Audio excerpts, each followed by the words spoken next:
The scorching sun beat down mercilessly on Zara Alder as she stood trembling on the wooden platform in front of Coloma's only saloon, her hands instinctively moving to protect the slight swell of her stomach that betrayed her 4-month pregnancy.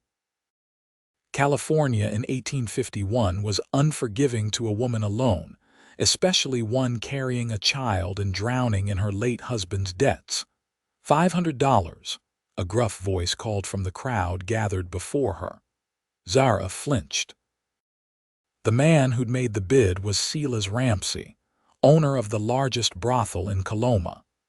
His yellowed teeth gleamed beneath his mustache as he eyed her like cattle at market. 600, countered another voice, belonging to a rancher whose reputation for cruelty preceded him. Zara kept her chin high despite her humiliation. This desperate scheme had been her last resort after the bank threatened to seize her husband Thomas's mine, claim the only asset that might secure her unborn child's future. She had nothing else to sell but herself, offering 5 years of labor to whoever paid off her $1,500 debt. She prayed it would be to someone who wouldn't harm her baby. 750, Silas called again, his voice slithering through the crowd. The auctioneer, a man who normally sold livestock and occasionally indentured servants, looked uncomfortable but continued nonetheless. 750 going once. $2,000. The crowd fell silent, parting to reveal a tall figure at the back. The man stepped forward, the jingling of his spurs accompanying each deliberate step. Sunlight glinted off the silver conchos decorating his dark leather vest, and the brim of his Stetson cast a shadow over eyes that Zara couldn't quite make out. 2,000, the auctioneer repeated, dumbfounded. Mr. Quinn, you understand the terms. Mason Quinn nodded once, his expression unreadable beneath his hat. I understand perfectly. $2,000 for the lady's contract. Cash. He patted the saddlebag slung over his shoulder. Whispers rippled through the crowd. Everyone in Coloma knew Mason Quinn, the stoic cowboy who ran cattle on the northern edge of the county, keeping mostly to himself except for occasional supply runs into town. Some said he'd been a bounty hunter back east before settling in California after the gold rush began. Going once. The auctioneer called, looking around nervously at the other bidders. Silas Ramsey's face had turned an ugly shade of crimson. Going twice. Sold to Mason Quinn for $2,000. Zara felt her knees weaken with relief that she wouldn't be going to Ramsey's brothel. Yet dread filled her stomach at the thought of being bound to a stranger for 5 years. She had no idea what this cowboy intended for her, but she had no choice now.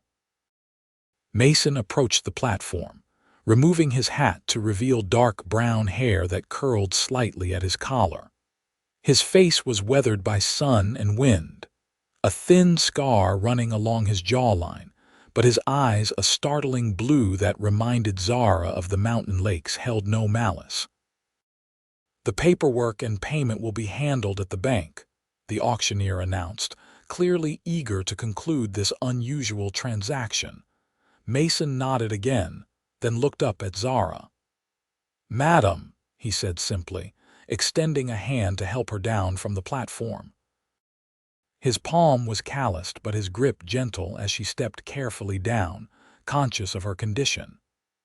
Up close, she could see he was perhaps 30 years old, with lines at the corners of his eyes that spoke of squinting into the sun.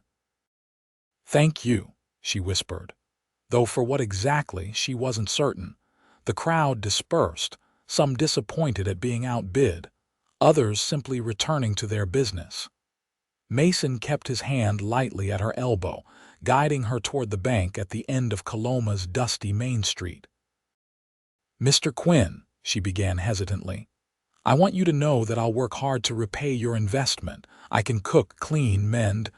There'll be time for that talk later, Mrs. Alder, he interrupted softly, his voice low and measured. First, let's settle your debts. Inside the bank, the manager, Mr. Hopkins, seemed surprised to see Mason Quinn counting out $2,000 in gold and notes. The paperwork was drawn up quickly, a contract that bound Zara to Mason's service for 5 years in exchange for settling her husband's debts. When it came time to sign, Mason unexpectedly took the pen and added a clause. "What are you writing?" Zara asked, trying to see. "Just making it clear that your condition is to be respected and your child's well-being provided for as part of our agreement," he replied, his voice matter of fact. She blinked in surprise. "That's very considerate." He didn't respond, simply signing the document and handing the pen to her. With a trembling hand, she signed her name beside his. "Your deed to the mine claim is clear now, Mrs. Alder," Mr. Hopkins informed her, handing her the document. "Though I'm afraid it's likely worthless. Your husband dug for months without finding color." "It's all I have left of him," she said softly, tucking the paper carefully into her reticule. Outside the bank, the afternoon sun had started its descent, casting long shadows down Coloma's streets. Mason placed his hat back on his head, adjusting it against the glare. "I've got a wagon at the livery. Do you have belongings to collect?" "Yes," Zara replied. "At the boarding house, I don't have much." They walked in silence to the modest 2-story building, where Zara had been staying since Thomas's death 2 months prior. Mason waited outside while she gathered her few possessions, some clothes, a photograph of Thomas, her mother's Bible, and a small wooden box containing her wedding ring and a lock of her husband's hair. When she emerged with her single carpet bag, Mason took it from her hand without comment and led her to the livery stable where a sturdy wagon was waiting, already loaded with supplies. His horse, a magnificent chestnut gelding, was hitched alongside a pair of mules. "It's a 2-hour ride to my ranch," he explained, helping her onto the wagon seat. "Will you be comfortable enough?" "Yes, thank you." Zara adjusted her skirts, wondering what awaited her at this man's home. "Mr. Quinn, may I ask why you paid so much?" "My contract wasn't worth $2,000. Mason climbed up beside her and took the reins. He was quiet so long that Zara thought he might not answer. "No person's freedom should be for sale," he finally said as the wagon rolled out of Coloma. "Especially not a mother's." The wagon creaked and swayed as they traveled north out of Coloma, following the winding road along the American River. The late afternoon sunlight filtered through the pines, dappling the trail ahead. Zara sat stiffly beside Mason Quinn, her hands folded protectively over her stomach. "My ranch is near the North Fork," Mason said after they'd been traveling in silence for nearly half an hour. "It's not much, but there's good grazing land and clean water." Zara nodded, uncertain what to say. This man had saved her from a fate she dreaded, yet she was now bound to him by contract. "Do you have family there, Mr. Quinn?" she asked tentatively. "No, madam, just me and a hand named Ellie who helps with the cattle." He glanced at her briefly. "There's a proper bedroom for you. It was meant for." He trailed off, then cleared his throat. "It's yours now." "Thank you." Zara's mind raced with questions. "Mr. Quinn, I must ask what will be expected of me. I know my contract is for labor, but I need to understand what that entails." Mason's hands tightened slightly on the reins. "Cooking, mostly. Keeping the house." "Nothing beyond what's proper, if that's your concern." His voice was steady, but there was a hint of something, perhaps offense, in his tone. "I meant no disrespect," she said quickly. "It's just that when a woman in my position—" "I understand." He cut her off gently. "But you don't need to worry about that. I bought your contract to free you from such obligations, not to impose them." Zara studied his profile, trying to discern his true intentions. His jaw was set firmly, eyes focused on the trail ahead. "Then why did you outbid everyone?" $2,000 is a fortune." The wagon hit a rut, jostling them both. Mason's arm shot out instinctively to steady her. "Sorry," he murmured, withdrawing his hand once she was balanced again. After a moment he added, "I was in Coloma for supplies. Heard about the auction from the blacksmith." Another long pause. "Didn't sit right with me, so it was charity." Zara couldn't keep the edge from her voice. "No, madam, it was doing what needed doing." He finally looked at her fully, those blue eyes meeting hers. "I've got a big house that needs tending and you needed help. That's all." They fell silent again as the wagon continued its journey, the only sounds the creaking of the wheels and the occasional snort from the mules. Zara found herself studying this enigmatic man who had so suddenly altered her fate. Despite his imposing stature, there was nothing threatening in his manner. If anything, he seemed almost uncomfortable with her presence. "What happened to your husband?" Mason asked after a while, his voice softer now. Zara swallowed hard. "Mine collapse. He'd been working our claim for months, convinced there was gold to be found deeper in the shaft." Her hand moved unconsciously to her wedding band, worn on a chain around her neck. "He took a loan to buy more equipment. Then one day the supports gave way. I'm sorry. He didn't know about the baby," her voice caught. "I found out the week after we buried him." Mason nodded, saying nothing but his expression somber. "The bank gave me 30 days to repay the loan," she continued. "I sold everything I could, but it wasn't enough. When they threatened to seize the claim, She trailed off, ashamed of how desperate she'd been. "You don't need to explain," Mason said. "What matters is that you and your child have a safe place now." As they rounded a bend in the trail, the trees thinned out, revealing a panoramic view of the valley below. In the distance, Zara could make out a cluster of buildings nestled against a backdrop of rolling hills. "That's it," Mason said, nodding toward the settlement. "Quinn Ranch." Even from this distance, Zara could see it was substantial, far more than the modest homestead she had expected.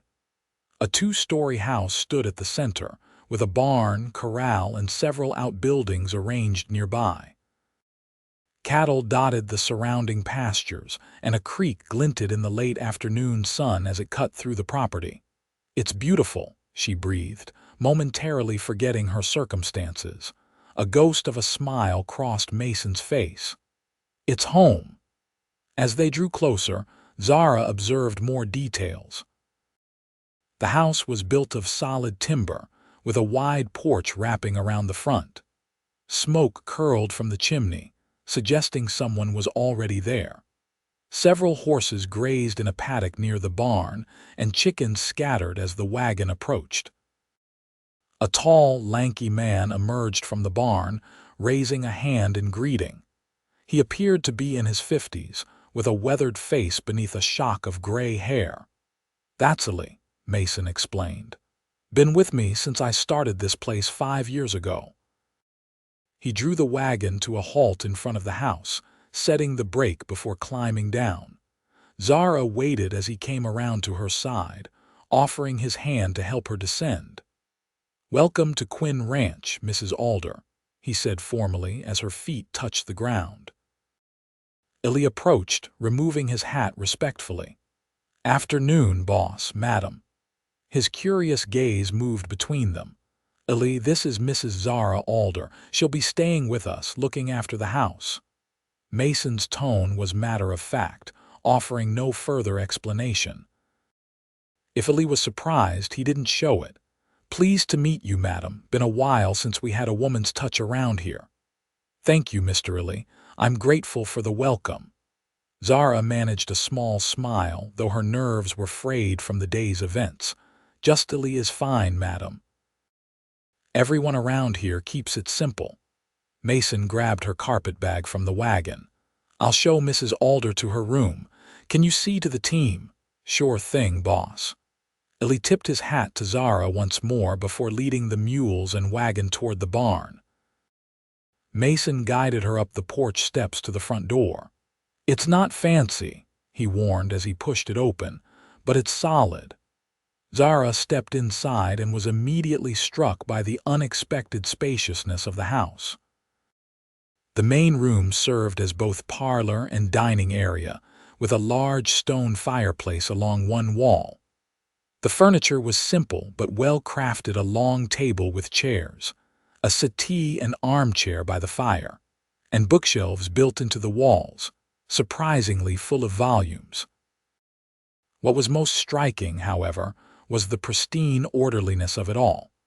Not a speck of dust marred the surfaces, the floors were swept clean, and even the windows sparkled in the late afternoon light. "You keep a very tidy home for a bachelor, Mr. Quinn," she observed. A hint of color touched his cheeks. "I don't like disorder," he said simply. "Kitchen's through there." He nodded toward a doorway at the rear of the main room. "Pantry's well stocked. I was in town for supplies today, as I mentioned." He led her to a staircase at the side of the room. "Bedrooms are upstairs. Mine's at the end of the hall. Yours will be the first one." The upper floor was just as neat as the lower. Mason opened the door to what would be her room, stepping aside to let her enter first. It was larger than she expected, with a four-poster bed against one wall, covered with a patchwork quilt in blues and creams. A dresser with a mirror stood opposite, and a small desk beneath the window overlooked the front yard. A rocking chair sat in the corner, a crocheted throw draped over its back. "There's a washstand behind that screen," Mason explained, setting her carpetbag on the bed. "Chamber pot, too. Outhouse is out back if you need it. We've got a bathing room downstairs. Pump water into a tank, heat it with fire beneath. You're welcome to use it whenever you like." Zara turned slowly, taking it all in. "This is very comfortable, Mr. Quinn, thank you." He shifted his weight, seeming uncomfortable with her gratitude. "I'll let you get settled. Supper in an hour or so if you're feeling up to it. No obligation to cook tonight, I can manage." "I'd be happy to help with supper," Zara said quickly.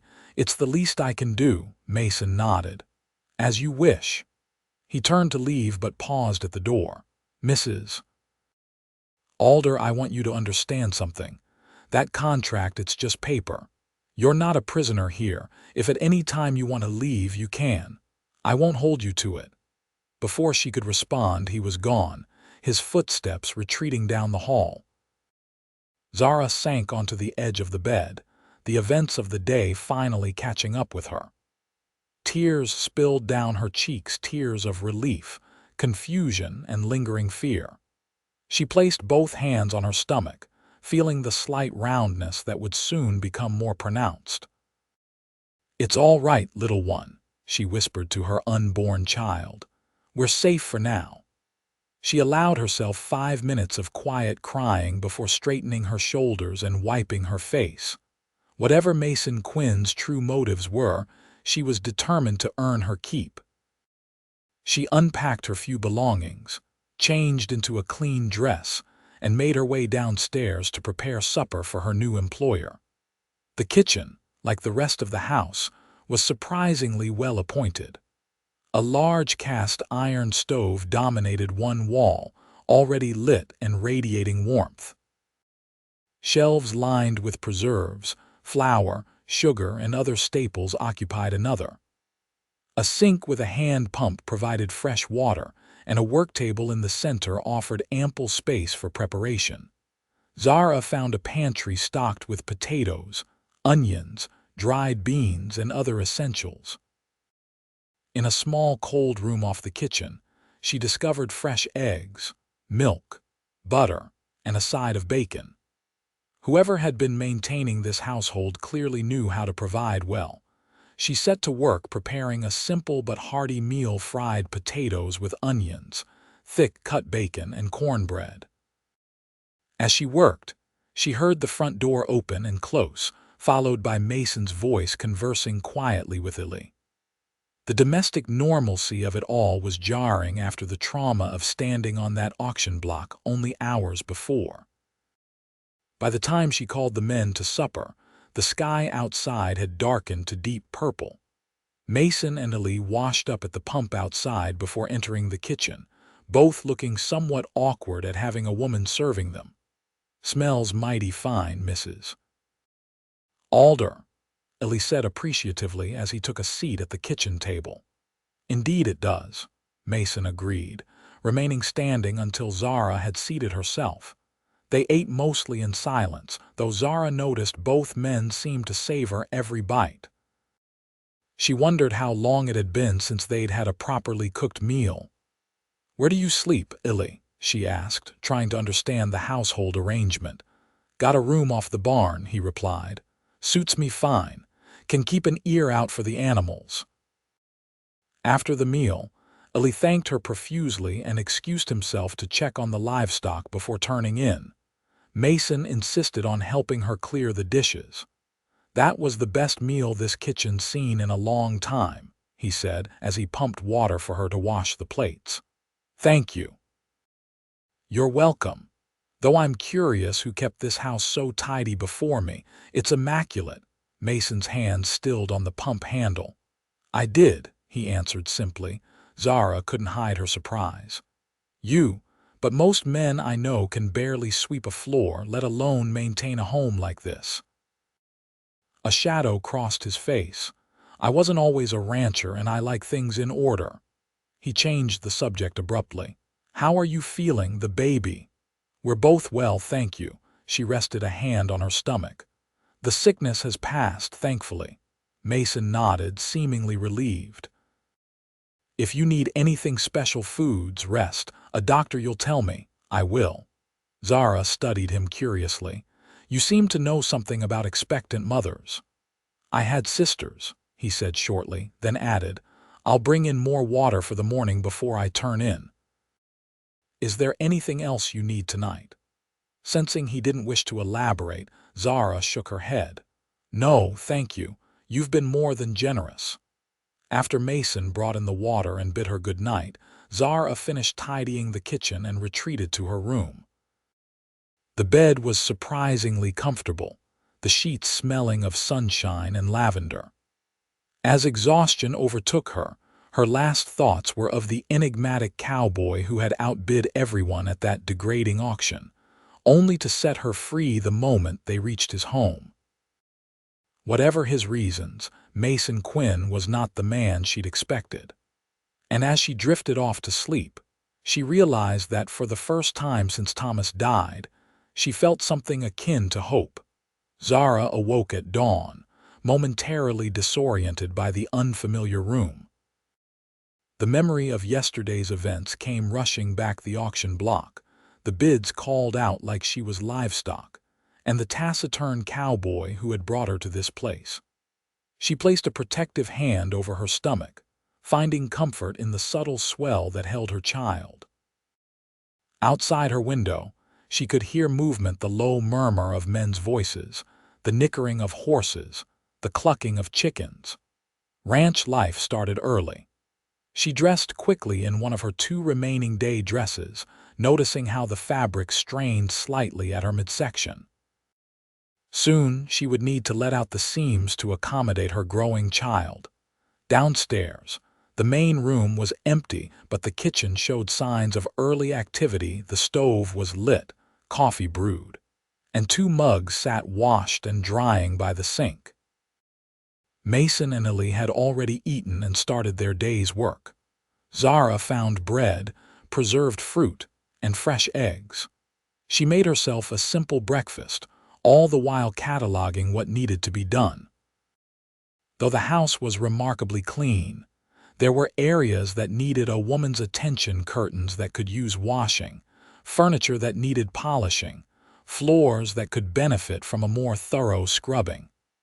After breakfast, she set to work, determined to prove her worth.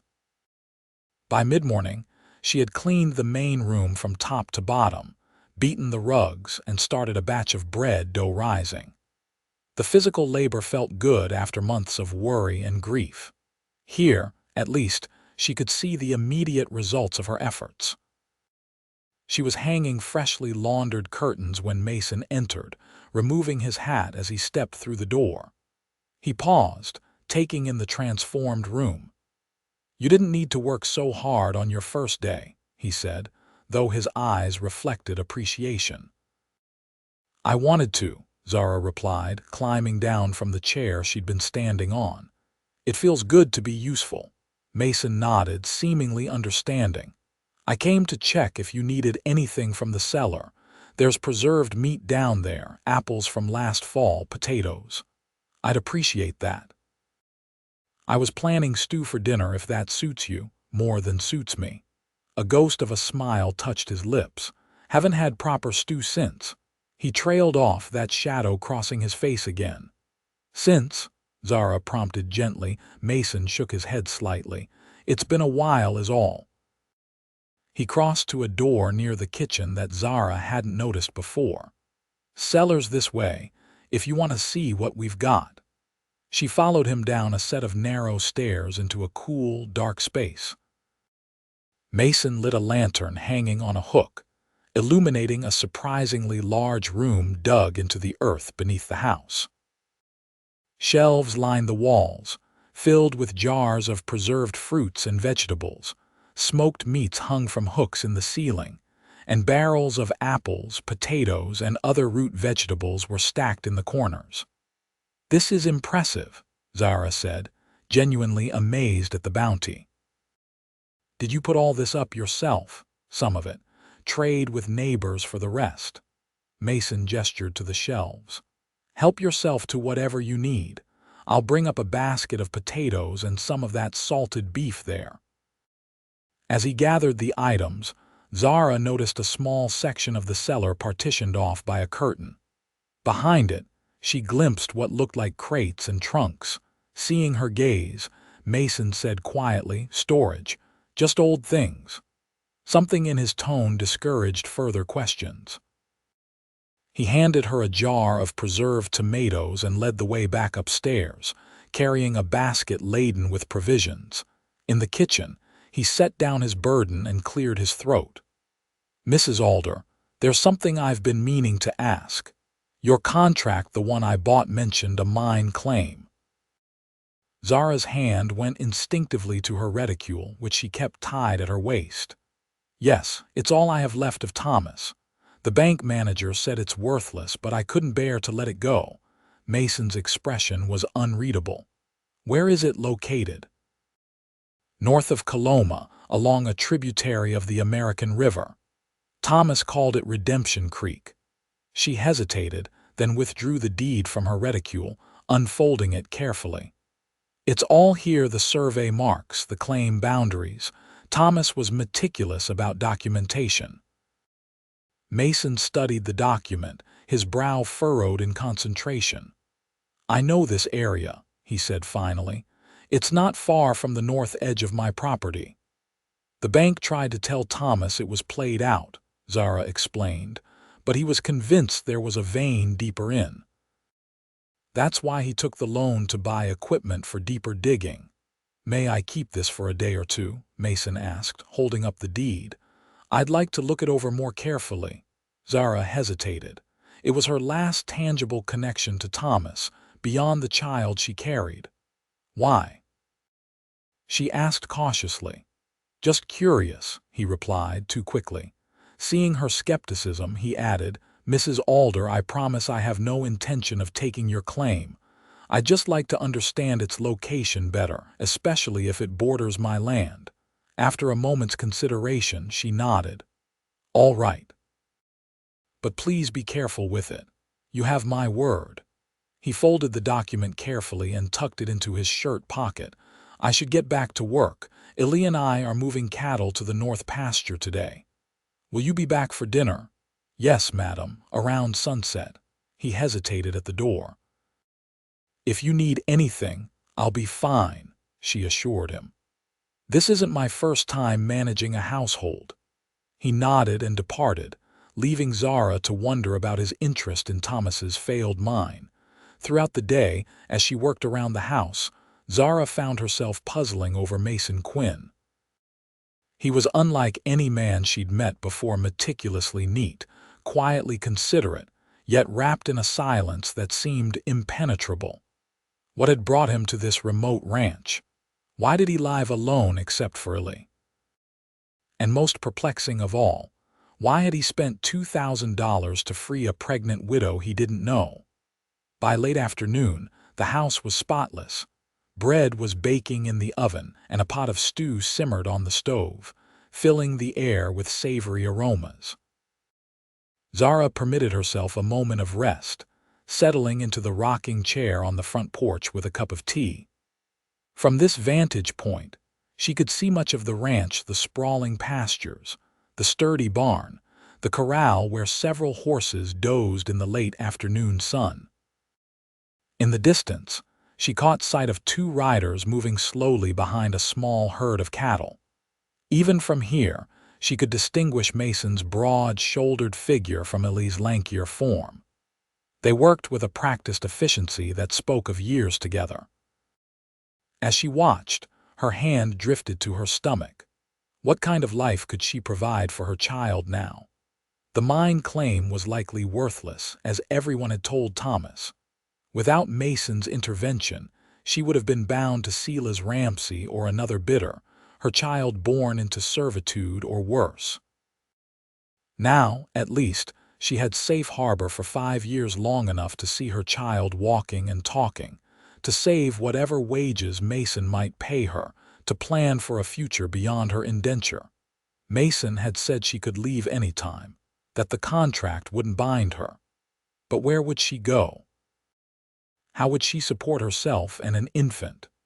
No, despite his generosity, she was still trapped by circumstances, if not by legal obligation. The baby shifted within her, a fluttering sensation like butterfly wings. Zara smiled despite her troubled thoughts. Whatever happened, she would protect this child.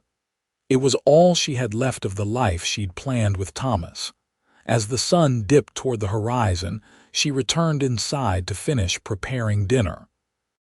She set the table in the main room rather than the kitchen, adding a small vase of wildflowers she'd gathered earlier. It was a simple touch, but it made the space feel more like a home than a bachelor's dwelling. She heard them before she saw them, the sound of boots on the porch, male voices lowered in conversation. The door opened and Mason entered first, followed by Ellie. Both men paused, taking in the transformed space with its polished surfaces, fresh curtains, and set table. "Well now," Ellie said, removing his hat, "this is something to come home to." Mason said nothing, but his eyes traveled slowly around the room, noting every change. When his gaze finally met Zara's, there was something in their blue depths she couldn't quite read: appreciation, certainly, but also a hint of pain.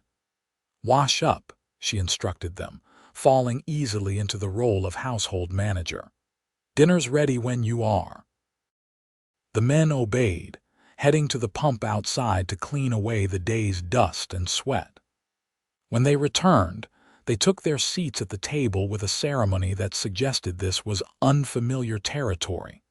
Zara served thick bowls of stew, accompanied by slices of fresh bread and butter. The men ate with obvious enjoyment, though conversation remained minimal. Ellie offered a few comments about the day's work, and Mason responded in his characteristically brief manner. "This bread," Ellie said, reaching for a second slice, "reminds me of my mother's. She'd be mighty impressed, Mrs. Alder." "Thank you," Zara replied, pleased by the compliment. "My mother taught me to bake when I was just a girl. She always said bread was the heart of any home." "Wise woman," Ellie nodded. "My ma had similar notions." "And you, Mr. Quinn?" Zara asked, turning to Mason. "Did your mother teach you to appreciate good bread?" Something shuddered in Mason's expression. "My mother died when I was young," he said flatly. "If you'll excuse me, I need to check on something in the barn." He rose abruptly and left, leaving an awkward silence in his wake. "Did I say something wrong?" Zara asked Ellie once the door closed behind Mason. Ellie sighed, setting down his spoon. "It's not you, madam, the boss. He's got his burdens, doesn't talk about the past much, even to me, and I've been with him 5 years." "I see." Zara hesitated, then asked, "Has he always been alone? No wife, no family, not since I've known him." Ellie stood, gathering his dishes. "Don't take his manner personal. He's a good man, just carries things heavy." After Ellie departed for his quarters in the barn, Zara cleared the table and washed the dishes, all the while pondering the mystery of Mason Quinn. She left his portion of stew warming on the stove, unsure if he would return for it. She was about to retire for the evening when the front door opened quietly. Mason entered, his expression guarded. "I apologize for leaving so abruptly," he said, not quite meeting her eyes. "It was rude." "No apology needed," Zara assured him. "We all have subjects we'd rather not discuss." "Your stew is still warm, if you'd like to finish your meal." He nodded, following her to the kitchen where she served him the remaining stew and bread. He ate silently while she wiped down the counters, the only sounds the ticking of the clock and the occasional clink of his spoon against the bowl. "It's very good," he said finally. "The stew, thank you. You're welcome." Zara paused in her work. "Mr. Quinn, may I ask you something?" He looked up, wariness evident in his posture. "You may ask." "What do you intend to do with my mine claim?" Mason set down his spoon. "Nothing underhanded, if that's your concern. I merely want to examine it." "Why?" he sighed, running a hand through his hair. "Because I think your husband might have been right about that vein." Zara stared at him, hope and suspicion warring within her. "What do you mean?" "There's been gold found in similar formations just north of your claim. Not public knowledge yet, but rumors travel." He met her eyes directly. "I'm not looking to steal your claim, Mrs. Alder, but if there is gold there, it could secure your future and your child's." "Our claim," Zara corrected automatically. "Thomas and I were partners in everything." Mason's expression softened slightly. "Of course, I meant no disrespect." "Would you?" Zara hesitated, hardly daring to hope. "Would you be willing to look at it, to see if Thomas was right?" "That's my intention," Mason confirmed. "I've done some mining in my time, not saying I'm an expert, but I might see something others missed." Relief washed over her. "Thank you, that's very kind." "Not kindness," he said quietly. "Just doing what's right." He finished his meal and stood. "I should turn in. Dawn comes early." "Yes, of course." Zara took his empty bowl. "Good night, Mr. Quinn." He paused at the kitchen doorway. "Mason," he said, his back to her, "if we're to share a home, even temporarily, you might as well use my given name." Before she could respond, he was gone, his footsteps retreating up the stairs. Zara smiled to herself as she washed his bowl. It was a small concession, but it felt like progress. Perhaps in time, Mason Quinn would reveal more of himself. For now, it was enough to know that he was interested in helping her assess Thomas's claim, a gesture that went far beyond the requirements of their arrangement. As she prepared for bed that night, Zara found herself less afraid of what the future might hold. For the first time since Thomas's death, she allowed herself to imagine a life beyond mere survival, a life where her child might know security and even prosperity. Whether that future included the solemn-faced cowboy who had rescued her from the auction block, she couldn't yet say. But as she drifted off to sleep, it was Mason's blue eyes and rare, fleeting smile that followed her into her dreams. The days that followed settled into a rhythm at Quinn Ranch. Zara rose with the sun, prepared breakfast for the men, and spent her days maintaining the household while Mason and Ellie tended to the cattle and other ranch work. She found herself enjoying the domestic tasks that had once seemed mundane. There was satisfaction in creating order and comfort in this remote home. On the fourth day after her arrival, she was hanging laundry in the yard when she noticed Mason saddling his horse, a bedroll and provisions strapped behind the saddle. "Are you going somewhere?" she called, walking over to the corral. Mason tightened the cinch before answering. "Thought I'd ride out to look at your mine claim today. Should be back by tomorrow evening." "Tomorrow? Is it that far?" "Not distance," he explained, checking his saddlebags. "But I want to examine it properly. Might need to clear some debris, check the tunnel supports." Zara felt a surge of gratitude. "Thank you for doing this. You've already done more than enough by taking me in." Mason shrugged, uncomfortable with her thanks as always. "Illy will be around if you need anything. There's a shotgun above the kitchen door if there's trouble, but we don't get many visitors out this way." "I'll be fine," she assured him. "Please be careful, though. I wouldn't want you injured on my account." Something flickered in his eyes, surprise, perhaps, at her concern. "I know my way around mine shafts," he said. Then, after a brief hesitation, he added, "My father was a miner in Pennsylvania. Coal, not gold. I grew up around tunnels." This small revelation about his past felt significant. "Is that how you learned to keep things so orderly?" "Mining requires precision, doesn't it?" A shadow crossed his face. "Something like that." He mounted his horse with fluid grace. "Don't worry about dinner tomorrow. I'll likely be late." Zara watched him ride away, his straight-backed figure gradually disappearing into the distance. She realized she would miss his quiet presence around the house, minimal as their interactions had been.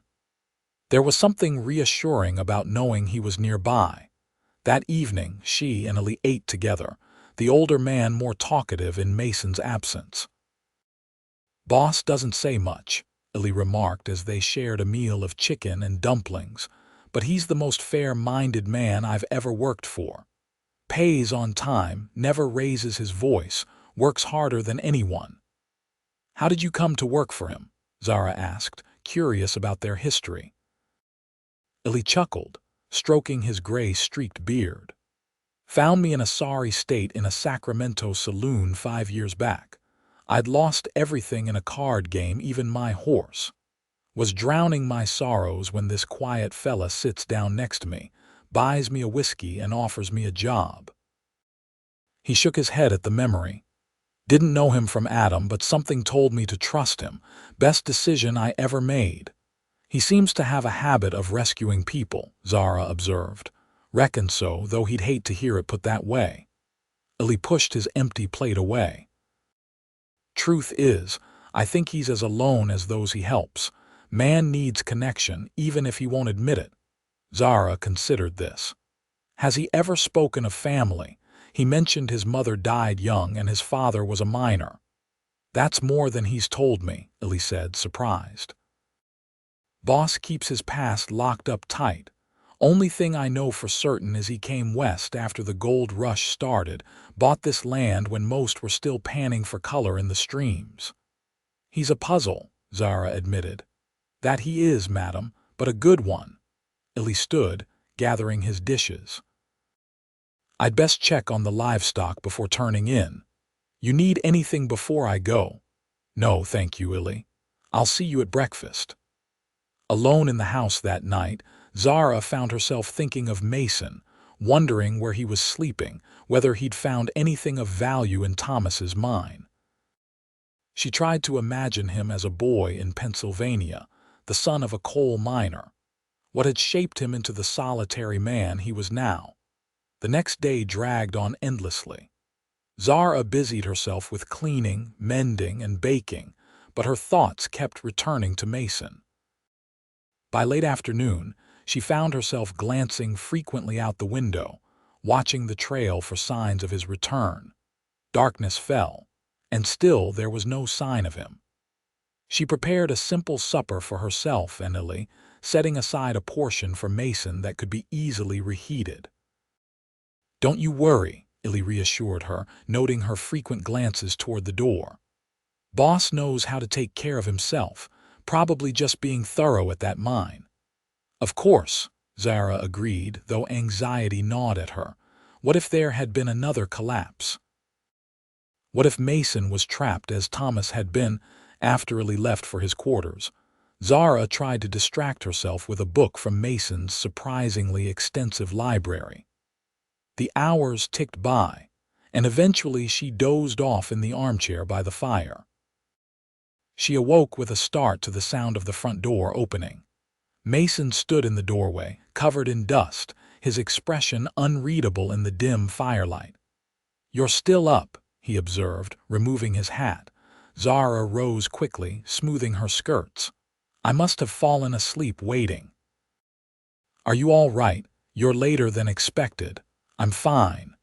He stepped fully into the room, closing the door behind him. "Just took longer than anticipated. Are you hungry? I saved you some supper." "That would be welcome, thank you." She hurried to the kitchen to reheat his meal while he washed up at the outdoor pump. When he joined her in the kitchen, his face and hands were clean, though his clothes still bore the evidence of his time underground. "Did you find anything?" Zara asked as she placed his food before him. Mason ate several bites before answering. "I did," he said finally. "Your husband was right, Mrs. Alder." Her heart leapt. "There's gold, a vein," he confirmed. "Not visible from the main shaft. It's in a side tunnel barely started. The bank assessor probably never even saw it." Zara sank into a chair, overwhelmed. "How much?" "Can't say for certain without proper equipment, but from what I could see, it's substantial." Mason's blue eyes met hers. "Could be worth considerably more than your husband's debt was." "Thomas was right all along," she whispered, tears welling in her eyes. "He died believing in something no one else could see, and he was right." "He had good instincts," Mason agreed quietly. "The tunnel needs work, better supports, proper ventilation, but the vein is there." Zara wiped away a tear. "What happens now? I don't have the knowledge or the means to extract it." Mason hesitated. "I have a proposition if you're willing to hear it. Of course. I have some savings. Enough to hire experienced miners, buy the necessary equipment. We could work the claim as partners. You'd retain ownership, but we'd split the proceeds after expenses." He paused, watching her carefully. "It would mean staying here longer than your contract requires, but you'd be a free woman, not an indentured servant. A true partner." Zara stared at him, scarcely able to believe what she was hearing. "You would do that? Risk your savings on a mine that's already claimed one life?" "The risk is calculated," he said pragmatically. "I've seen enough to believe it's worthwhile, and the mine can be made safer with proper engineering." "Why?" she asked simply. "Why would you do this for me?" Mason's gaze dropped to his plate. "Not just for you," he admitted. "For myself as well. I've built this ranch from nothing, but I've always kept an eye out for other opportunities. This could be profitable for both of us." It was a practical answer, yet Zara sensed there was more he wasn't saying. "I need time to think about it," she said finally. "Of course." He finished his meal in silence, then rose to wash his plate. "Take all the time you need. The offer stands." As he turned to leave the kitchen, Zara called after him. "Mason," he paused, looking back. "Thank you, not just for this, but for everything. I don't know what would have happened to me and my baby if you hadn't been at that auction." A muscle tightened in his jaw. "Nothing to thank me for," he said gruffly. "Get some rest, Mrs. Alder. We can talk more tomorrow." "Zara," she said suddenly, "if we're to be partners, you should call me Zara." The faintest hint of a smile touched his lips. "Good night, Zara," he said softly before disappearing up the stairs. That night, as Zara lay in bed contemplating Mason's proposition, she felt a strange mixture of excitement and trepidation. The mine represented Thomas's dream, a dream that had ultimately cost him his life. Did she dare pursue it now, even with Mason's help? And what of Mason himself? She barely knew this solemn cowboy who had so dramatically altered her fate. Yet there was something about him that inspired trust. Despite his reticence, his actions spoke volumes about his character. He had saved her from degradation, offered her safety and respect, and now proposed a partnership that could secure her child's future. As her baby stirred within her, Zara made her decision. For her child's sake, she would accept Mason's offer. Tomorrow, she would tell him yes, they would be partners in bringing Thomas's last dream to fruition. Morning found Zara in the kitchen earlier than usual, preparing a special breakfast to mark what felt like a significant day. She made hot cakes with preserves, fried bacon, and strong coffee, setting the table with extra care. Mason appeared just as she was placing the last dish on the table, his eyebrows rising slightly at the elaborate spread. "Special occasion?" he asked, taking his seat. "Perhaps," Zara replied, a small smile playing at her lips. "I've been thinking about your proposition." Mason paused, coffee cup halfway to his mouth. "And I accept. I think a partnership would be beneficial for both of us." She met his gaze steadily. Thomas would have wanted his dream to come to fruition, even if he couldn't be here to see it. Relief flickered across Mason's face before his usual composed expression returned. "Good. We can draw up papers today, make it official." "I trust you," Zara said simply. "But yes, papers would be prudent." Ellie joined them then, exclaiming over the feast Zara had prepared. Mason explained their partnership arrangement as they ate, the older man nodding his approval. "Always thought you had a nose for opportunity, boss," Ellie remarked. "And it's fitting the widow gets to see her husband's vision through." After breakfast, Mason drafted a partnership agreement, his handwriting surprisingly neat and educated for a rancher.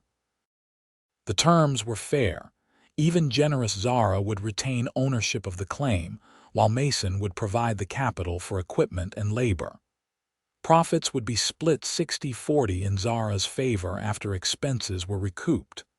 "This is more than fair," Zara said as she read the document. "You're taking the financial risk. Shouldn't the split be more in your favor? You're bringing the claim, which is the most valuable component," Mason countered.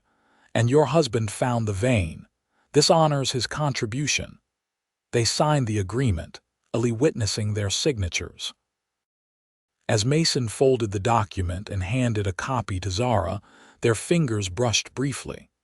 The contact was fleeting but sent an unexpected warmth through Zara's hand.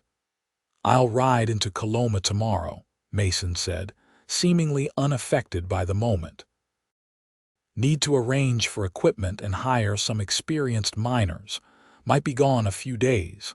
Zara nodded, trying to ignore the strange sense of disappointment at the thought of his absence.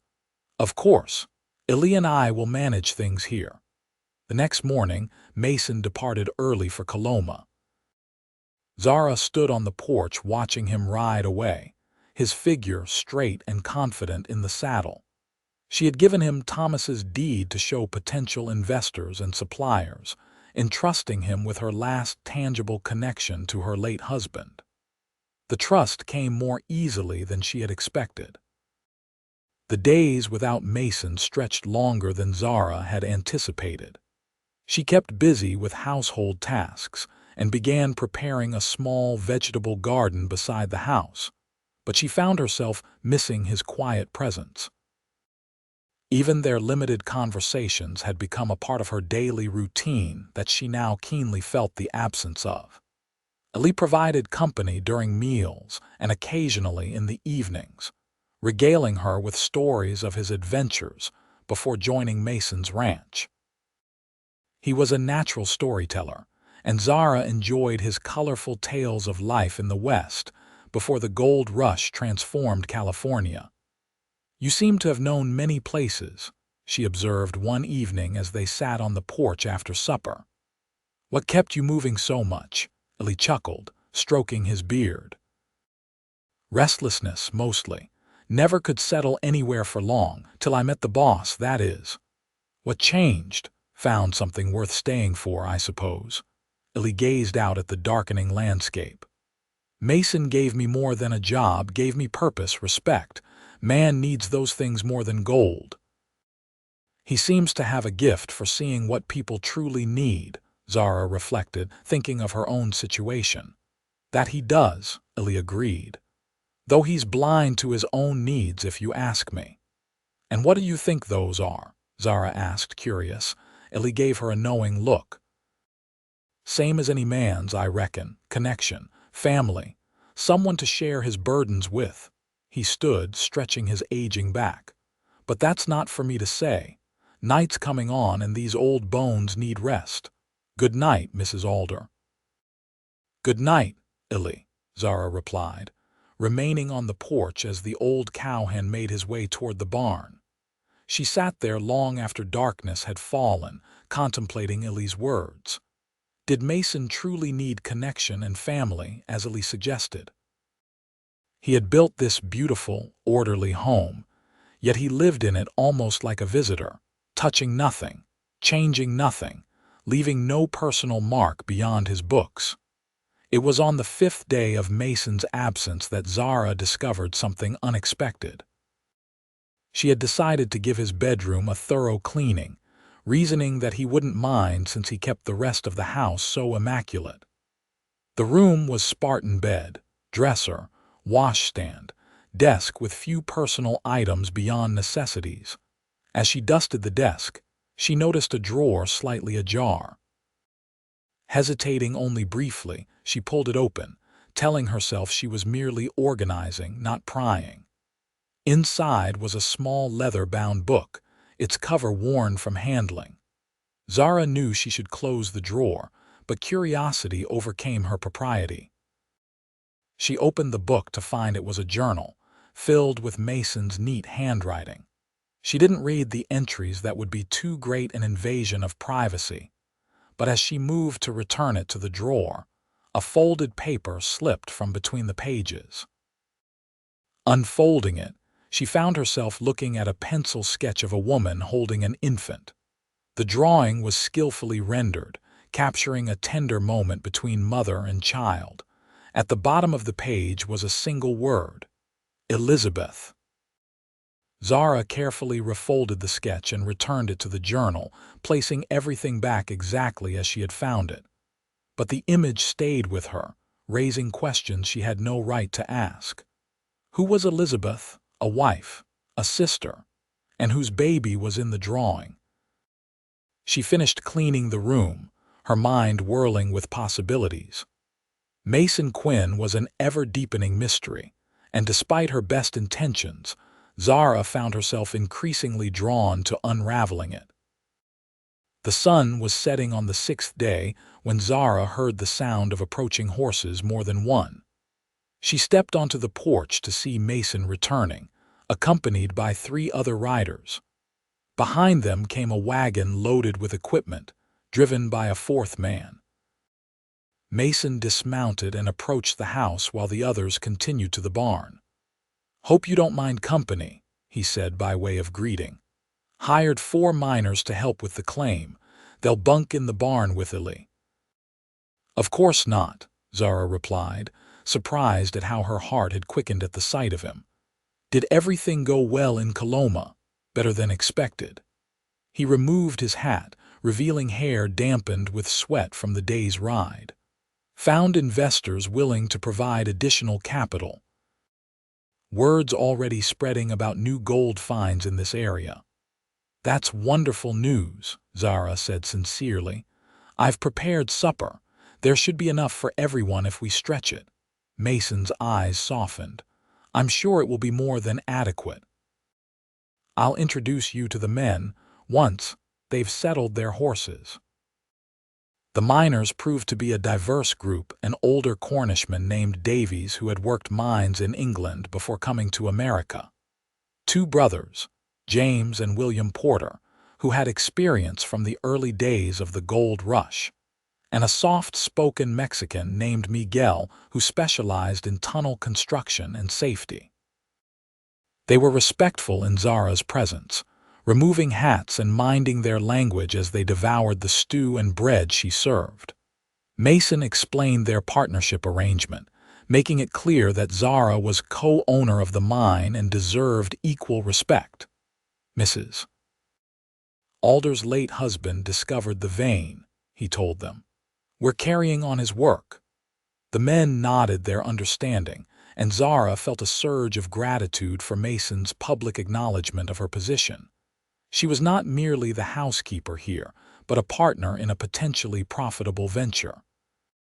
After the miners retired to the barn, Zara and Mason sat at the kitchen table, reviewing the contracts and agreements he had secured in Coloma. The equipment arrives tomorrow, he explained. We'll begin clearing and reinforcing the tunnels immediately. Davies thinks we could be extracting ore within 2 weeks if all goes well. So quickly? Zara asked, surprised. The vein is promising enough to justify aggressive development. Mason hesitated, then added, I also spoke with a doctor in Coloma. He's willing to ride out here in a month or so to check on your condition. Said pregnant women should have proper medical attention, especially in remote areas. Zara was touched by his thoughtfulness. Thank you. That's very considerate. A silence fell between them, comfortable yet charged with unspoken questions. Zara thought of the sketch she had found, wondering if she dared mention it. Before she could decide, Mason spoke again. I missed your cooking, he said quietly, then immediately looked as if he regretted the admission. Zara smiled, pleased by the small confession. I missed having someone appreciate it, she replied. Then, gathering her courage, she added, the house was too quiet without you. Mason's eyes met hers, surprise evident in their blue depths. For a moment, something vulnerable showed in his expression before he quickly masked it. I should check on the men, he said, rising from the table. Make sure they have everything they need. Of course, Zara replied, hiding her disappointment at the abrupt end to their conversation. Good night, Mason. He paused at the door. It's good to be home, he said so softly she almost didn't hear it. Then he was gone, leaving Zara with a strange flutter in her chest that had nothing to do with her pregnancy. The next few weeks brought dramatic changes to Quinn Ranch. The mine operation began in earnest, with equipment arriving and work crews establishing a daily routine. Mason divided his time between the ranch and the mine, often leaving before dawn and returning after dark, exhaustion evident in the lines of his face. Despite his fatigue, he made time each evening to update Zara on their progress. The vein was proving even richer than initially thought, with high-grade ore already being extracted and processed. The first profits had been reinvested in additional equipment and safety measures, but soon they would begin to see real returns. Zara's pregnancy advanced, her belly now prominent enough that she had altered several dresses to accommodate it. The baby was active, particularly in the evenings, and sometimes when she and Mason sat discussing the mine. She would unconsciously place a hand on her stomach in response to a particularly vigorous movement. One evening, as they reviewed the day's extraction figures, the baby kicked so forcefully that Zara gasped aloud. Mason looked up, alarmed. Are you all right? Yes, she assured him with a smile. Just a very enthusiastic kick. This little one seems to be practicing for a career in mining. A shadow of something longing, regret, crossed Mason's face. May I? He asked hesitantly, his hand hovering uncertainly, surprised but touched by his interest. Zara nodded. Of course. With extreme gentleness, Mason placed his calloused hand on her rounded belly. For a moment, nothing happened, and then the baby kicked again, right against his palm. Mason's eyes widened, a rare, genuine smile transforming his usually solemn face. That's remarkable, he whispered, his hand lingering for another moment before he withdrew it, almost reluctantly. Thomas never had the chance to feel it, Zara said softly. He didn't even know about the baby. Mason's expression grew serious again. "I'm sorry," he said, and she knew he meant it. "It's one of the reasons I'm grateful for our partnership," she continued. "Because of you, my child will know the legacy their father left. The mine will be part of their inheritance." "You honor your husband's memory well," Mason observed. "He would be proud of your strength." Zara was touched by his words. "And you, Mason? Is there someone who would be proud of what you've built here?" The question crossed a boundary they had tacitly established, and she saw him stiffen slightly. But after a moment he surprised her by answering. "My sister might have been," he said quietly. "She always believed I was capable of more than others saw." "Your sister?" Zara prompted gently when he didn't continue. Mason rose, moving to the window where he stood with his back to her, looking out into the darkness. "Elizabeth," he said finally. "She died 8 years ago. Childbed fever after her son was born." The name connected instantly to the sketch Zara had seen. "I'm so sorry," she said, her heart aching for his loss. "And her child didn't survive either." His voice was flat, controlled, but Zara could hear the pain beneath it. "Her husband had abandoned her when he learned she was expecting.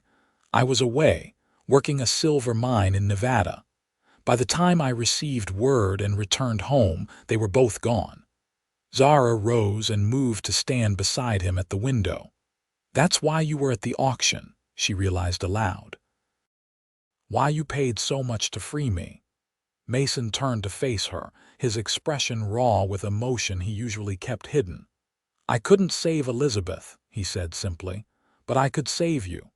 Without thinking, Zara reached out and took his hand. Mason tensed at the contact but didn't pull away. They stood like that for a long moment, connected by touch and shared understanding. "Thank you for telling me," Zara said softly. "Elizabeth must have been very special." "She was," Mason agreed, his voice rough with feeling. "My little sister. Only 2 years younger, but I always felt responsible for her."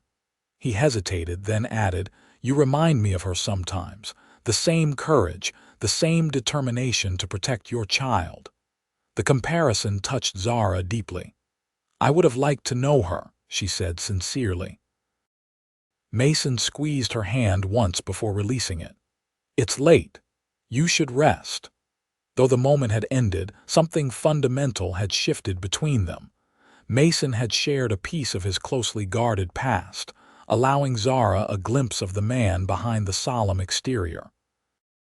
And Zara found herself increasingly drawn to that man, with his hidden depths and unexpected kindnesses.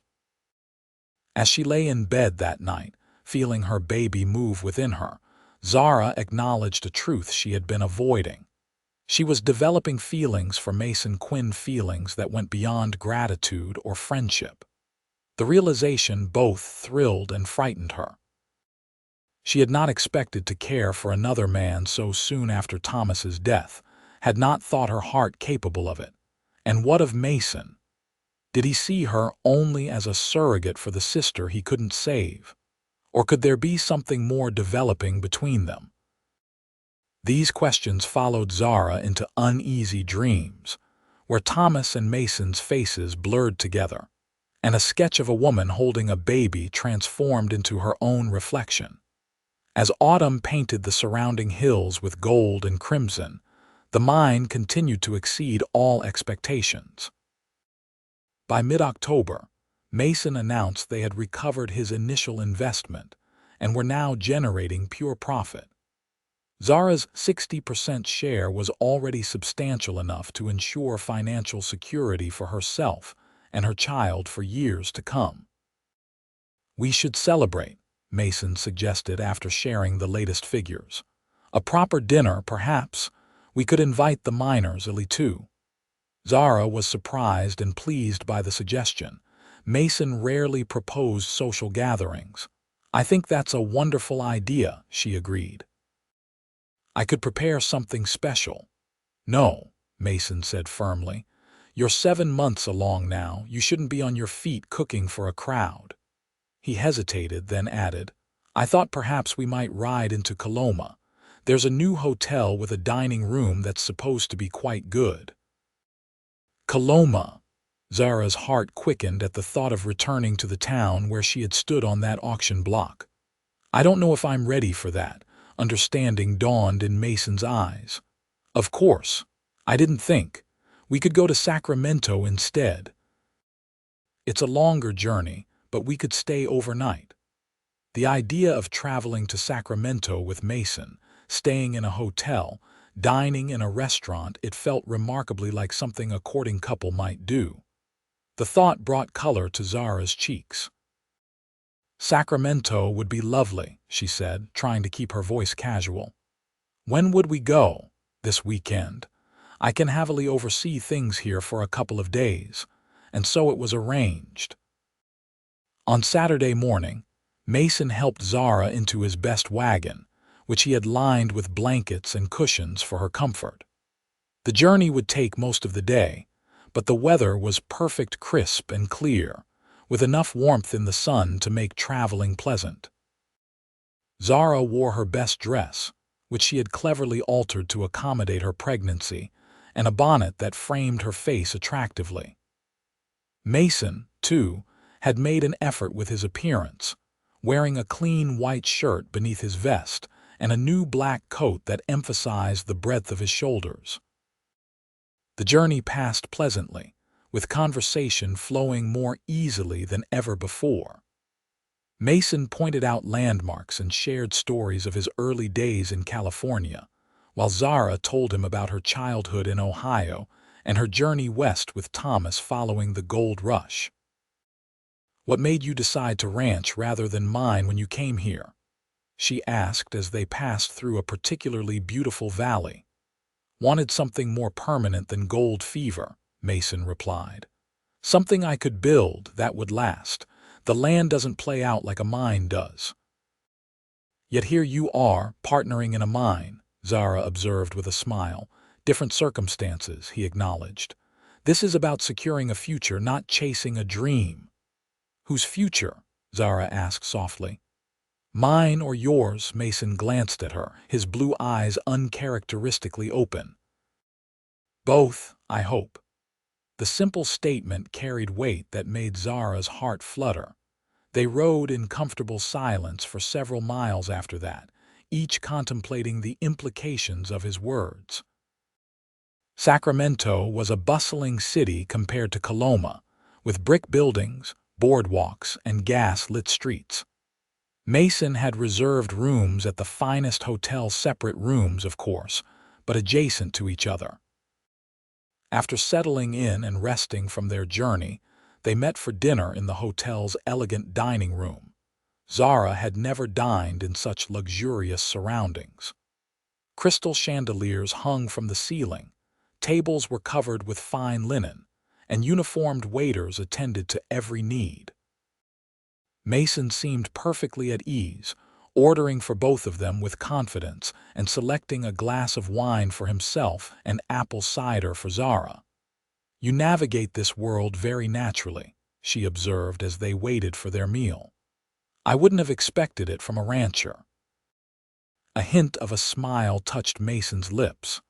"I wasn't always a rancher," he reminded her. "My father may have been a coal miner, but he believed in education, made sure Elizabeth and I could move in any circle if necessary." "Yet you chose to live apart from society," Zara noted. "Society can be overrated," Mason replied, a hint of bitterness in his tone. "People judge what they don't understand, condemn what doesn't conform to their expectations." "Is that what happened with Elizabeth?" Zara asked gently. "Was she judged for her situation?" Mason's expression darkened. "Yes. The man who should have stood by her abandoned her, and those who should have shown Christian charity showed only disdain. She died alone except for a midwife who came too late." His hand tightened on his wine glass.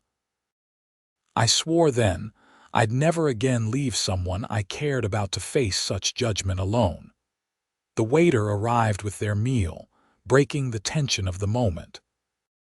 As they ate the finest food Zara had tasted since leaving the East, the conversation turned to lighter topics: the upcoming birth of her baby, plans for expanding the ranch's cattle operation, books they had both read from Mason's library. After dinner, Mason suggested a brief walk to aid digestion before returning to the hotel. The evening was mild, the streets still active with people enjoying the Saturday night. Zara took Mason's arm as they strolled, acutely aware of the strong muscles beneath her fingers and the protective way he guided her through the crowds. To anyone observing them, they might have appeared to be husband and wife, an expectant couple enjoying a night out. The thought brought both pain and a strange comfort to Zara's heart. She missed Thomas still, yet here she was, finding unexpected happiness with another man. "What are you thinking?" Mason asked, noticing her pensive expression in the glow of a street lamp. "That life takes unexpected turns," she replied honestly. "6 months ago, I never could have imagined being here like this. Do you regret it?" His voice was carefully neutral, but Zara sensed the importance of her answer. "No," she said firmly. "I regret the circumstances that brought me here, losing Thomas, facing that auction. But I don't regret where those circumstances have led me." Mason's eyes held hers for a long moment. "Nor do I," he said softly. Back at the hotel, he escorted her to her room, pausing at the door. "I'll knock at 8 tomorrow morning," he said. "We should start back before the day gets too warm." "Thank you for tonight," Zara said, suddenly shy. "It was lovely." "It was," Mason agreed. He hesitated, then reached out to brush a strand of hair from her face, his touch feather light. "Good night, Zara." "Good night, Mason." Inside her room, Zara leaned against the closed door, her heart racing as if she had run up a flight of stairs. Something was happening between them, something new and fragile and potentially wonderful. But was she ready for it? Was it too soon after Thomas? And what would Mason expect from a relationship with a woman carrying another man's child? As she prepared for bed, Zara resolved to let these questions rest for now. The future would unfold as it would. For tonight, she would simply cherish the memory of Mason's gentle touch and the warmth in his eyes when he looked at her. The journey back to Quinn Ranch the next day felt different somehow. There was an ease between them now, a comfort in silence and in conversation alike. Mason spoke more freely about his past, sharing stories of Elizabeth and their childhood in Pennsylvania. Zara found herself laughing at his tales of youthful mischief, seeing a glimpse of the boy he had been before life hardened him. As they approached the ranch in the late afternoon, Mason grew quieter, his expression becoming more solemn. "Is something wrong?"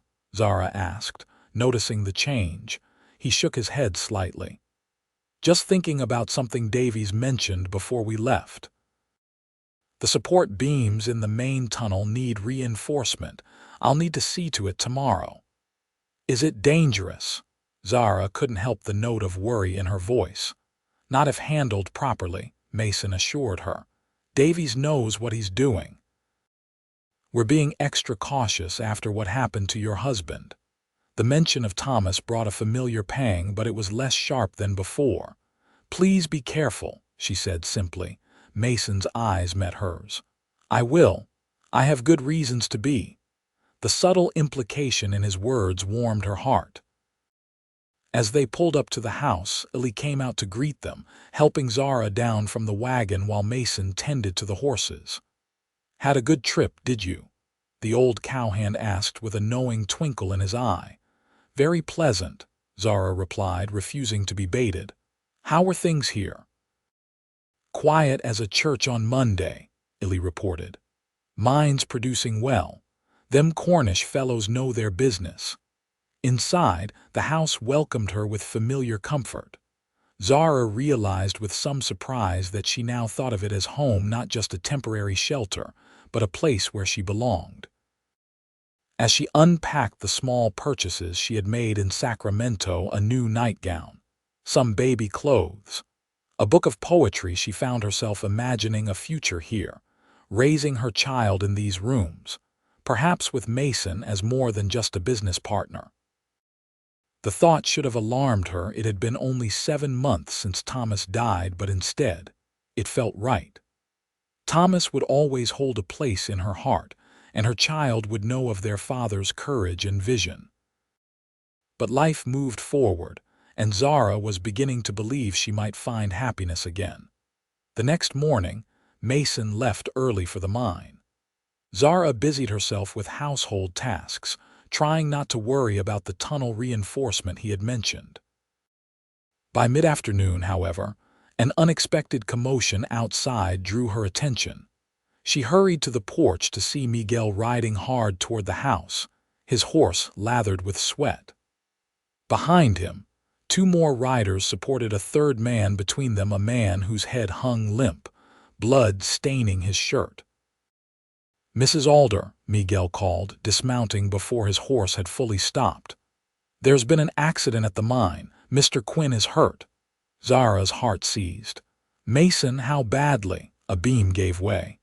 He pushed Davies clear but couldn't get out himself in time, hit his head, maybe broken ribs. The riders were closer now, and Zara could see it was indeed Mason they supported, his face pale beneath streaks of dirt and blood. "Bring him inside," she commanded, pushing aside her fear to focus on what needed to be done. "Miguel, ride for the doctor in Coloma. Tell him it's urgent." The men carried Mason into the house and up to his bedroom, laying him carefully on his bed. His breathing was shallow, a gash on his forehead still seeping blood, and he remained unconscious as Zara examined him. "We need to clean his wounds and bind his ribs," she told the miners. "I'll need hot water, clean cloths, and whiskey for disinfecting." While they fetched what she needed, Zara gently removed Mason's shirt, revealing angry bruising across his chest and side. She probed carefully, feeling for the give of broken bones. At least 2 ribs were certainly fractured, possibly more. "Oh, Mason," she murmured, her voice breaking slightly. "You promised to be careful." Working methodically, she cleaned the head wound, stitching it closed with needle and thread from her sewing basket. Years of keeping house had taught her basic medical skills, though she had never treated injuries this severe before. The miners assisted as best they could, fetching fresh water and holding Mason still when he occasionally stirred in pain. By the time she had bandaged his ribs tightly and dressed him in a clean nightshirt, darkness had fallen. The doctor from Coloma would not arrive until morning at the earliest. Zara dismissed the miners, assuring them she would watch over Mason through the night. Alone with him in the dimly lit bedroom, Zara pulled a chair close to the bed and took his hand in hers. His skin was cool but his pulse steady. "You have to recover," she told him firmly, as if he could hear her. "This partnership is just beginning, and I won't have you abandoning it now." Through the night, she bathed his brow when fever threatened, coaxed water between his lips when he stirred, and spoke to him continuously, reminding him of the ranch, the mine, the life they were building. She told him about her plans for the baby, her hopes for the future, and finally, as dawn approached, she confessed her growing feelings for him. "I never expected to care for someone again so soon," she whispered, her voice hoarse from hours of talking. "It feels almost disloyal to Thomas. But I think he would understand. He would want me to be happy, to have someone to rely on." She squeezed Mason's hand. "I think that someone could be you if you wanted it too." As sunlight began to filter through the curtains, Mason's eyelids fluttered. He groaned softly, then opened his eyes, blinking in confusion. "Zara." His voice was barely audible, relief flooded through her. "I'm here," she assured him, leaning closer. "You're going to be all right. There was an accident at the mine." "Davies?" he asked immediately. "He's fine."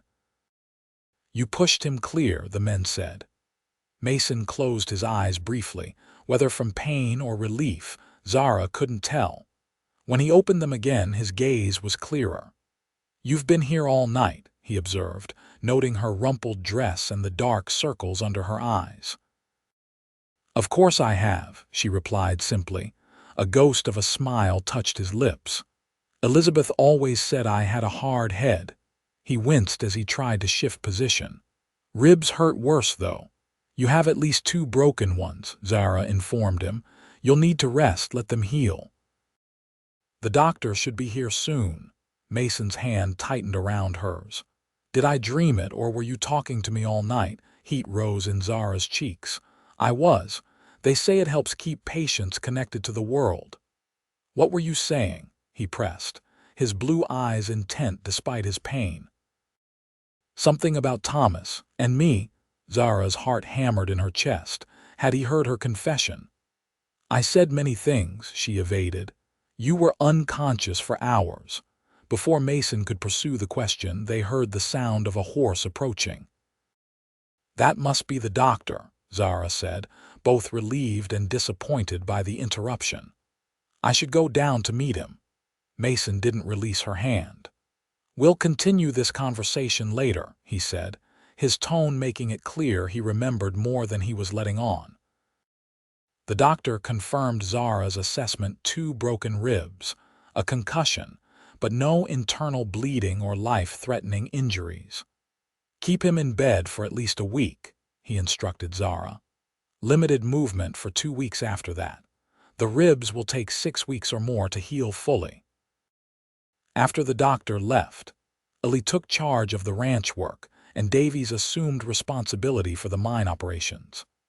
Zara devoted herself to nursing Mason, bringing meals to his room, changing his bandages, and ensuring he rested as prescribed. On the 3rd day of his convalescence, when Mason was more alert and in less pain, he finally returned to their interrupted conversation. "You said something while I was unconscious," he began as Zara helped him sit up against the pillows. "About caring for me. Did you mean it?" There was no point in denying it now. "Yes," she admitted, focusing on smoothing his blankets rather than meeting his eyes. "But you were injured and I was afraid, and emotions run high in such circumstances." Mason caught her hand, stilling her nervous movements. "Look at me, Zara." Reluctantly, she raised her eyes to his. "I care for you too," he said simply. "More than I thought possible, more than I've allowed myself to care for anyone since Elizabeth died." Zara's breath caught. "Mason, let me finish," he requested. "I need you to understand something. When I bought your contract, I had no ulterior motives. I just wanted to help. But these months together, watching your courage, your kindness," he paused, seeming to gather his thoughts, "I find myself wanting more than a business partnership." "What are you saying?" Zara asked, hardly daring to hope. "I'm saying that if you could consider a future with me, not just as partners in the mine, but as husband and wife, I would count myself the luckiest man alive." His voice was steady, but Zara could see vulnerability in his eyes. "I would raise your child as my own." He or she would want for nothing. Tears welled in Zara's eyes. "Are you proposing to me, Mason Quinn?" A rare, full smile transformed his face. "I believe I am, Mrs. Alder, though I had planned something more romantic than proposing from a sick." Zara laughed through her tears. "I don't need romance, I just need honesty and kindness and a man who keeps his promises." She squeezed his hand. "You've shown me all 3. "Is that a yes?" Mason asked, hope evident in his voice. "It's a yes," Zara confirmed, her heart full. "But Mason, are you certain?" "Taking on another man's child will be an honor," he finished firmly. "This child is part of you, Zara. That's all that matters to me." Mindful of his injuries, Zara leaned forward and pressed her lips gently to his. It was their first kiss, sweet and brief, but it sealed a promise more binding than any contract. "When?" Mason asked when they parted. "When will you marry me?" after the baby comes, Zara decided. I want to be able to dance at my wedding, not waddle. Mason chuckled, then winced at the pain in his ribs. Spring, then. A new beginning for all of us. They were married on a perfect April morning, with apple blossoms scenting the air and meadowlarks singing in the fields around Quinn Ranch. The ceremony was small but joyful. Ellie stood as Mason's best man, while Miguel's wife, who had befriended Zara over the winter months, attended the bride. The miners and a few neighbors from surrounding ranches completed the gathering. Zara wore a new dress of pale blue silk that Mason had ordered from Sacramento, while he cut a handsome figure in a black suit that emphasized his broad shoulders and made his blue eyes seem even more intense. But the guest of honor was cradled in Zara's arms, 2-month-old Thomas Mason Alder Quinn, named for both the father he would never know and the man who had chosen to be his father in every way that mattered. Little Thomas had arrived on a snowy February night, with Mason pacing anxiously outside the bedroom door while the midwife attended Zara. When the woman finally emerged to announce mother and son were doing well, Mason's usual reserve had crumbled completely. Seeing him hold her son for the first time, his expression, a mixture of awe and tenderness, had confirmed for Zara that she had made the right choice. Now, as they exchanged vows beneath an arch of spring flowers, Zara felt Thomas's presence not as a ghost or a shadow, but as a blessing on this new chapter of her life. He had given her the precious gift of their son. Mason was giving her a future filled with security and love. I now pronounce you husband and wife, the preacher declared. You may kiss your bride. Mason's kiss was gentle yet possessive, a promise of all that was to come. When they turned to face their small gathering of guests, Zara saw tears in Ellie's weathered face and knew the old cowhand was as happy for them as they were for themselves. The celebration that followed was simple, but abundant tables laden with food, fiddle music for dancing, and flowing champagne to toast the newlyweds. Mason surprised everyone, including Zara, by leading her in a graceful waltz, revealing yet another hidden talent. "Where did you learn to dance like this?" she asked as he guided her smoothly across the yard that had been cleared for dancing. "My mother insisted," he replied with a smile. "Said no son of hers would shame her at social gatherings. She would be proud of you today," Zara said softly. As would Elizabeth. A shadow of old grief passed briefly over Mason's face, but it was quickly replaced by present joy. "Yes," he agreed, "I think they would." As the sun began to set, casting golden light across the land that was now truly their home, Mason drew Zara away from the celebration to a quiet spot beneath an oak tree. Little Thomas was sleeping peacefully in Ellie's arms, the old cowhand having appointed himself honorary grandfather to the infant. "I have something for you," Mason said, reaching into his pocket. He withdrew a small wooden box, intricately carved with a pattern of leaves and vines. A wedding gift. Zara opened it to find a delicate gold locket on a chain. Inside was a miniature sketch similar in style to the one she had seen of Elizabeth, but this one depicted Mason, Zara, and baby Thomas, their faces rendered with remarkable skill and emotion. "Mason, it's beautiful," she breathed. "Did you draw this?" He nodded, a hint of color touching his cheeks. "Drawing was something Elizabeth and I both loved. I haven't done much of it in recent years, but I wanted to give you something personal." "I'll treasure it always," Zara promised, turning so he could fasten the chain around her neck. The locket rested just over her heart, a physical symbol of the family they had created together. Mason's hands lingered on her shoulders after securing the clasp. "I have one more surprise," he said. "I've been corresponding with the bank in Coloma. They've agreed to transfer Thomas's original loan into my name and cancel the remaining debt against the mine claim. Zara turned to face him, confusion in her expression. But why? The mine is producing well. We could have paid it off easily. We could have, Mason agreed. But I wanted to do this for you and for your first husband. His dream, his vision, deserved to succeed on its own merits, not under the shadow of debt. He took her hands in his. The mine will always be Alder Quinn with his name first. Our son will know his father was right all along. Tears filled Zara's eyes at this unexpected gesture of respect toward Thomas. Thank you, she whispered, touched beyond words by Mason's generosity of spirit. He drew her into his arms, careful not to crush her fine dress. I may not have known him, he said quietly, but I know the measure of the man through you and the son he left behind. I won't try to replace him in either of your hearts. I only ask for room alongside him. There is plenty of room, Zara assured him, resting her head against his chest.